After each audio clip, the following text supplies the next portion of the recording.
السلام علیکم پیارے بچوں، ہماری آج کی یہ ویڈیو تیسری جماعت کے لیے ہے۔ آپ کی درسی کتاب ابتدائی اردو کے صفحہ نمبر 19 پر یہ آپ کا سبق نمبر 4 ہے، جو ایک نظم ہے میرا پیارا وطن۔ میرا پیارا وطن یعنی وہ وطن جس میں رہتا ہوں، یعنی ہندوستان۔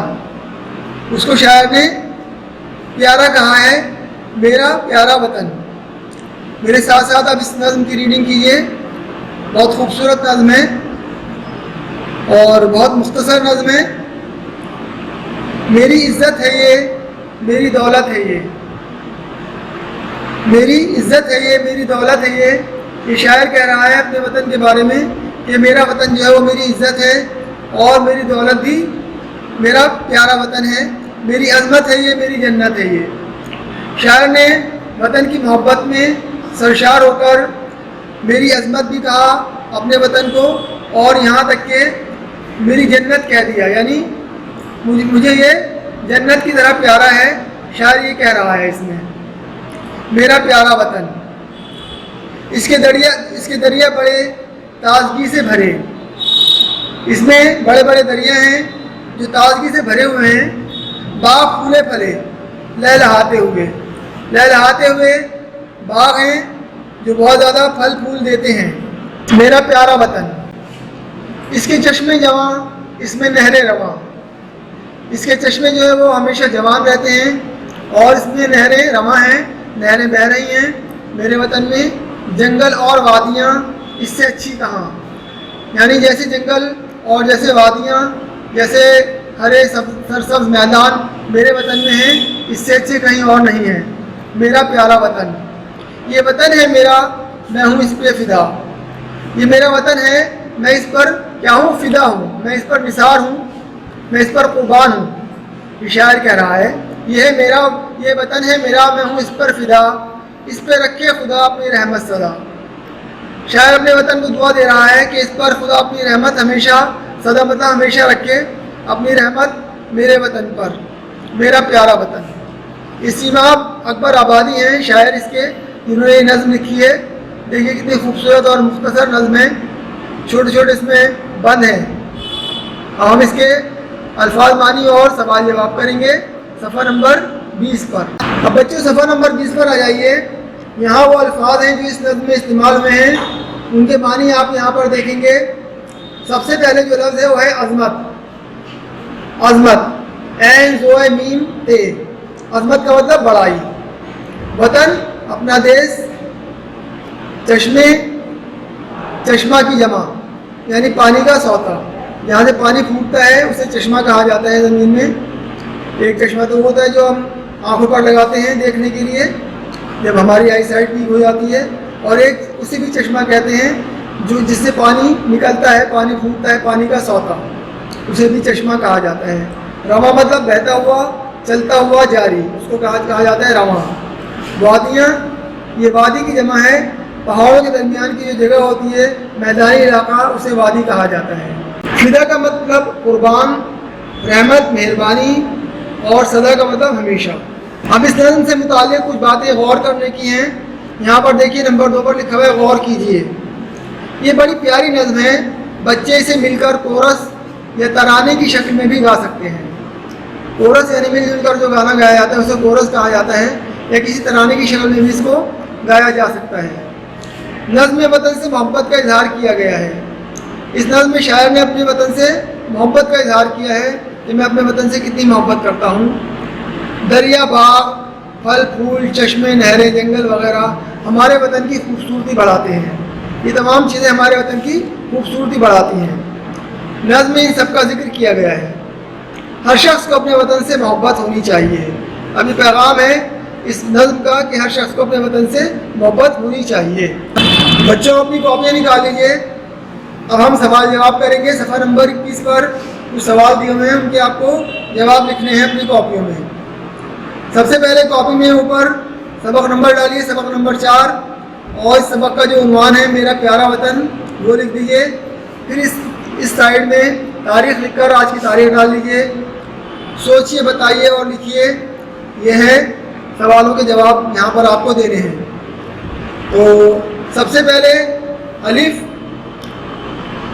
یہ ہے ہمارے وطن کا کیا نام ہے.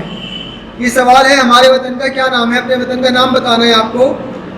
نیچے جواب لکھ کر وطن کا نام لکھنا ہے. ہمارے وطن کا نام ہندوستان ہے، اس طرح سے. ٹھیک ہے. اب ایک یا دو لائنیں چھوڑ دیجیے. اور اگلا سوال ہے نظم میں جنت کسے کہا گیا ہے. اس نظم میں جنت کسے کہا گیا ہے. اس کا جواب ہے نظم میں شاعر نے جنت اپنے وطن کو کہا ہے. تیسرا سوال، شاعر نے اپنے وطن کے لیے کیا دعا مانگی ہے. جواب، شاعر نے اپنے وطن کے لیے خدا سے رحمت کی دعا مانگی ہے. ٹھیک ہے. پھر چوتھا سوال ہے، شاعر نے نظم میں کن خوبصورتی بڑھانے والی چیزوں کا ذکر کیا ہے. اس کا جواب لکھیے یہاں پر.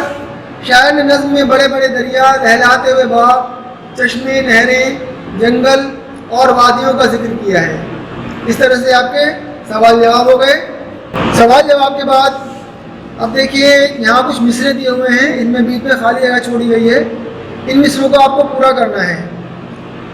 میری کیا ہے یہ نظم میں سے دیکھ کے آپ لکھ سکتے ہیں. یہاں پر سوچ کے بتائیے کیا ہے میری. اس میں کیا رواں ہے یہاں پر لکھنا ہے آپ کو. ٹھیک ہے. اس کے بعد میں اس کے کیا چیز جمع لکھی تھی نظم میں وہ یہاں لکھ دیے. اور یہاں پر اپنی اور صدا کے بیچ میں کیا ہے یہ دیکھ کے لکھیے آپ دھیان سے. اور اس پہ کیا خدا، یہاں پر جو کچھ بھی ہے وہ اس کو لکھ کے مصروں کو مکمل کر لیجیے. بہت دھیان سے کام کیجیے. یہ بہت آسان کام ہے، بہت دلچسپ کام ہے. اس کو کام کو کر لیجیے. دیکھیے یہاں کچھ سمجھنے والی باتیں ہیں. نمبر 5 پر پڑھیے، سمجھیے اور لکھیے. پہلے پڑھنا ہے، پھر سمجھنا ہے اور پھر لکھنا ہے. یہاں پر جیسے آپ نر اور مادہ کے بارے میں جانتے ہیں، اس کو اردو میں مذکر اور مؤنث کہا جاتا ہے. ٹھیک ہے. تو یہاں پر کچھ الفاظ دیے ہوئے ہیں جیسے لڑکا، استاد، لڑکی، ابا، سلطانہ، شیرنی، سلطان، اماں، شیر اور استانی. ان لفظوں کو الف اور بے خانوں میں دوبارہ ترتیب سے لکھیے. جیسے یہاں پر یہ لکھا گیا ہے الف میں ابا، لڑکا، ابا، سلطان، استاد اور شیر. تو یہ سارے مذکر کے الفاظ آ گئے یہاں پر. اور بے میں لڑکی، اماں، سلطانہ، استانی اور شیرنی. یہ اوپر مذکر ہے اور نیچے اس کے یہ مؤنث دیے ہوئے ہیں. خانہ الف کے تمام لفظ نر اور بے کے مادہ ہیں. نر کو مذکر اور مادہ کو مؤنث کہتے ہیں. بے جان چیزیں بھی مذکر اور مؤنث بولی جاتی ہیں جیسے وطن، دریا، باغ، پھول، جنگل. یہ تمام الفاظ کیا ہیں؟ یہ تمام الفاظ مذکر کے ہیں. اور عزت، دولت، جنت، نہریں اور وادیاں یہ مؤنث کے الفاظ ہیں. ٹھیک ہے. اس طرح سے جو بے جان چیزیں ہیں ان میں بھی مذکر اور مؤنث ہوتے ہیں. صفحہ نمبر 22 پر آ جائیے. دیکھیے ابھی آپ نے پچھلے صفحے پر مذکر اور مؤنث کے بارے میں سمجھا. اب اس نظم سے خانوں کے مطابق 5 الفاظ آپ کو لکھنے ہیں. یہ مذکر اور یہ مؤنث. اوپر والے جو خانے ہیں ان میں وطن، دریا، باغ، پھول اور جنگل یہ تمام الفاظ مذکر کے ہیں. عزت، دولت، جنت، نہریں اور وادیاں یہ مؤنث کے الفاظ ہیں. ٹھیک ہے. اس کے بعد میں مصروں کو اشارے کے مطابق نیچے صحیح ترتیب سے لکھیے. جیسے یہاں پر الف پر ہے میری عزت ہے یہ، تو اس کو ملانے والا جو مصرع ہے اگلا مصرع اس کا وہ ہے میری دولت ہے یہ. اس طرح سے آپ کو لائن سے یہاں پر ملا ہوا دکھائی دے رہا ہے. اس طرح سے ملایا ہے، اس کو ملایا گیا ہے. اسی طرح سے اب بے والا مصرع جو ہے اس کو یہاں سے لے کے اور ادھر دیکھیے کہ یہ کہاں پر ملے گا. میری عظمت ہے یہ، اس کا اگلا مصرع. ٹھیک ہے. کون سا ہے مصرع؟ اسی شعر کی ایک لائن کو کہتے ہیں.